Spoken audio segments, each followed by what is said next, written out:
तो दोस्तों ट्रंप ने कुछ ऐसा कर डाला है जो ओबामा कभी भी नहीं कर पाया था, लेकिन उसके बावजूद भी ओबामा को तो नोबेल पीस प्राइज मिला था, लेकिन ट्रंप को तो उसके लिए कंसीडर भी नहीं किया जाएगा, ऐसा हम सभी जानते हैं। लेकिन ऐसा क्या किया है ट्रंप ने, और दूसरी तरफ उन्हें क्यों नोबेल पीस प्राइज नहीं मिलेगा, इस सारी जानकारी मिलेगी इस वीडियो में। आपको बने रहिए हमारे साथ, देखते रहिए आज की ताज़ा खबर।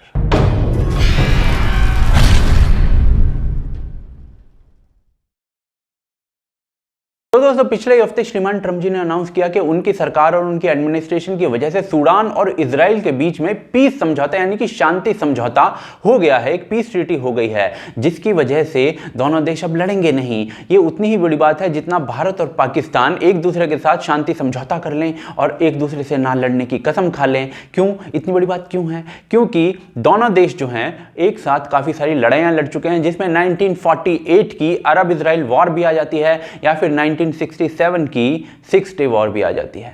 अब सवाल आ जाता है कि ये शादी हुई कैसे? तो पिछले ही हफ्ते यूएस और इजराइल की एक डेलीगेशन गई थी सूडान वहां की सरकार से बात करने, और वहां पर उस डेलीगेशन के जाने के सिर्फ 2 दिन बाद यूएस ने सूडान को अपनी उस लिस्ट से हटा दिया है जिस लिस्ट में यूएस उन देशों को रखता है जो टेररिज्म को प्रश्रय देते हैं, यानी कि टेररिज्म को पालते पोसते हैं। अब सूडान जो था वो इस लिस्ट में था क्योंकि सूडान 1990s में ओसामा बिन लादेन को पालता था, शरण देता था, और यूएस ने कहा था कि सूडान के ऐसा करने की वजह से अमेरिका के नागरिकों की जान गई है। तो पहले सूडान को यूएसए को 335 मिलियन यूएस डॉलर देने पड़ेंगे, तब उसको इस लिस्ट से हटाया जाएगा। सूडान एग्री हो गया है और ट्रंप ने लिस्ट से हटा दिया है। इसके बाद एक जॉइंट स्टेटमेंट साइन की गई यूएस, सूडान और इजराइल की गवर्नमेंट के द्वारा, जिसमें आपसी रिश्ते सुधारने, सूडान और इजराइल के बीच में लड़ाई खत्म करने की बातें लिखी हुई थी। दूसरी तरफ यूएस के बारे में लिखा था कि यूएस सूडान की संप्रभुता को रिस्टोर करने और सूडान के डेट बर्डन को यानी उधार दबाव को कम करने में मदद करेगा। दूसरी तरफ यूएई यानी कि यूनाइटेड अरब अमीरात ने भी इस पीस ट्रीटी के अंदर एक रोल प्ले किया है। सूडान ने इस पीस ट्रीटी पर साइन करने से पहले एक शर्त रखी थी कि भाई उनको ना काफी सारी जो फाइनेंशियल एड है वो मिलनी चाहिए इसके बदले में। तो जो सूडान है उसको इस पूरी पीस ट्रीटी के बदले में काफी सारा पैसा मिलने वाला है। दूसरी तरफ यूएसए की टेरर लिस्ट जो है उसमें से उसका नाम निकाल दिया जाएगा। दूसरी तरफ जो इजराइल है उसको इस पीस ट्रीटी से मिलने वाली है शांति। तो ये शादी तो हुई है, लेकिन इसमें दहेज खूब लिया गया है कोठरी भर भर के। लेकिन क्या इस प्रकार की कोई पहली पीस डील करवाई गई है ट्रंप के द्वारा जिसमें ट्रंप का और यूएस का योगदान है? जी नहीं। अगस्त 2020 में यूएई और इजराइल के बीच में भी इसी प्रकार की एक पीस डील हुई थी। उसके बाद पिछले ही महीने बहरीन और इजराइल के बीच में इसी प्रकार की एक पीस डील हुई है जिसमें ट्रंप का योगदान है। यानी इजराइल पिछले 3-4 महीनों के अंदर 3 बड़ी पीस डील साइन कर चुका है। ये बड़ी बात क्यों है? क्योंकि इससे पहले 1994 में ये पीस डील साइन हुई थी, इतना टाइम पहले जॉर्डन के साथ, और उससे पहले पता है कब हुई थी? 1979 में इजिप्ट के साथ। तो इतने टाइम बाद ये पीस डील साइन हो रही हैं और वो भी लगातार हो रही हैं, वो भी महीनों के अंदर हो रही हैं। तो कहीं ना कहीं ट्रंप ने ये बहुत बड़ा काम किया है अपनी फॉरेन पॉलिसीज के द्वारा। यानी कि श्रीमान ट्रंप जी जो हैं वो अपनी फॉरेन पॉलिसीज की वजह से मिडिल ईस्ट के काफी सारे देशों में शांति की बहार ला रहे हैं एक प्रकार से, लेकिन उन्हें मीडिया किस प्रकार से कवर करता है वो आप स्क्रीन पर देख ही सकते हैं। He is labelled as a warmonger. लेकिन दूसरी तरफ श्रीमान ओबामा जी, जिनके समय में साउथ यमन में इंसर्जेंसी शुरू हो गई 2009 में, 2011 में बहरीन में अपराइजिंग शुरू हो गई, 2011 में ही इजिप्ट में क्राइसिस शुरू हो गए, 2011 में पूरे यमन के अंदर क्राइसिस फैल गए, 2011 में ही सीरिया के अंदर सिविल वॉर शुरू हो गया और फिर लेबनान तक चला गया, 2014 में इराकी सिविल वॉर शुरू हो गया, 2015 में यमन सिविल वॉर शुरू हो गया, और 2011 से ही चल रहा है ईरान और सऊदी के बीच में प्रॉक्सी वॉर। पर ओबामा भाई साहब जो हैं उनको तो नोबेल प्राइज मिल गया क्योंकि भाई साहब शांति दूत थे। अब सवाल आता है कि भाई जो अचीवमेंट्स हैं शांति के लिए वो तो ट्रंप के पास हैं, तो क्या ट्रंप को नोबेल प्राइज मिल सकता है कभी?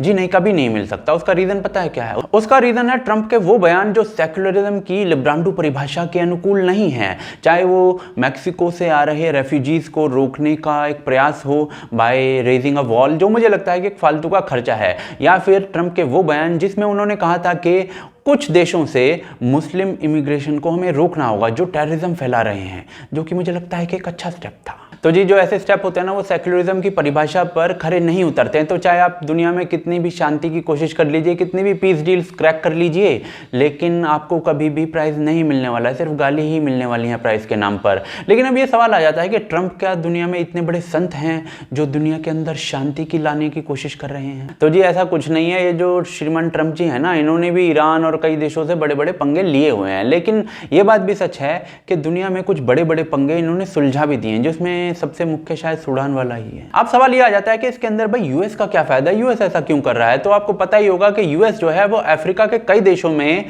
इन्वेस्ट करना या फिर इंटरेस्ट पर पैसे देना ऐसे काम नहीं कर पा रहा था। फॉर एग्जांपल सूडान जो था वो यूएस की स्टेट स्पॉन्सर्ड टेरर लिस्ट के अंदर था। इस वजह से यूएस उसके अंदर ना तो इन्वेस्ट कर पा रहा था, ना ही उसको एड दे पा रहा था इंटरेस्ट पर। अब ये काम यूएस तो कर नहीं रहा था, तो ये काम कर रहा था चीन, और चीन ने अफ्रीका के बड़े क्षेत्रों पर अपना वर्चस्व जो है इस काम को कर करके ऑलरेडी स्थापित कर लिया है। अब यूएस को उससे कंपीट करना है तो यूएस को भी ये काम करने पड़ेंगे, और उसके लिए सूडान बहुत इंपॉर्टेंट है, क्योंकि सूडान की जो जियो लोकेशन है वो इसी प्रकार की है। सूडान जो है वो मेन अरब देशों और अफ्रीकन कॉन्टिनेंट के बीच में एक धुरी का काम करता है। उसकी जियो लोकेशन ऐसी है, इसलिए सूडान जो है वो यूएस के लिए बहुत इंपॉर्टेंट है। तो ये फायदा है यूएस का। मीनवाइल ईरान और फिलिस्तीन तो भाई रो रहे हैं कि इस प्रकार की पीस डील क्यों करवा दी है यूएस ने, लेकिन जो सूडान है वो इन लोगों की एक भी नहीं सुन रहा है। क्यों? क्योंकि सूडान ने पिछले ही साल अपने देश के अंदर प्रोटेस्ट के द्वारा अपनी जो गवर्नमेंट थी, जो कि एक इस्लामिक गवर्नमेंट थी, उसको ओवरथ्रो कर दिया था, और उसके बाद से वहां पर एक मिलिट्री गवर्नमेंट आ गई है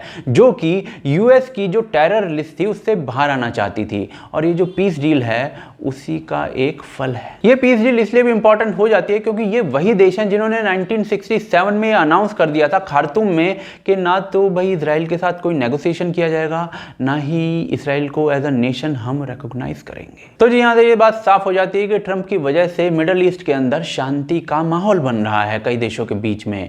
ट्रंप शांति का मसीहा तो है नहीं, लेकिन तीनों देशों का इस पूरी पीस डील से काफी बड़े बड़े फायदे जरूर होने वाले हैं। अब अगर नोबेल प्राइज वाले सचमुच में शांति के ऊपर पुरस्कार देने की सोच रहे हैं तो मेरे ख्याल से तो भाई ट्रंप जो है वो इसके उम्मीदवार होने चाहिए, क्योंकि ट्रंप ने तो सचमुच में शांति के कई काम किए हैं, जबकि उन्होंने जो पीस प्राइज है वो ओबामा को दे दिया था, जबकि ओबामा के टाइम में तो सबसे ज्यादा कांड हो रहे थे। अब ऐसा होने वाला है या नहीं ये तो मैं नहीं जानता, क्योंकि मेरे भोलेपन से तो आप वाकिफ ही हैं, तो आप लोग जानते होंगे शायद, तो आप हमें कमेंट करके इस बारे में बताइए। दूसरी तरफ यदि आप चाहते हैं ये टी शर्ट जो मैंने पहनी हुई है, इंडिया फॉरएवर टी शर्ट, तो इसके लिंक्स डिस्क्रिप्शन के अंदर हैं। 15% डिस्काउंट है, कूपन कोड है इंडिया INDIA। पूरी डिटेल्स जो हैं वो डिस्क्रिप्शन के अंदर हैं। साथ ही साथ हमें सपोर्ट कीजिए patreon.com के थ्रू या फिर ज्वाइन बटन के थ्रू, जिसके लिंक डिस्क्रिप्शन के अंदर है या फिर पिन कमेंट के अंदर है। आपका सपोर्ट जो है वो वांछनीय है, क्योंकि वो इस चैनल को जीवित रखता है। आप देख रहे हैं आज की ताज़ा खबर। जय हिंद, जय भारत।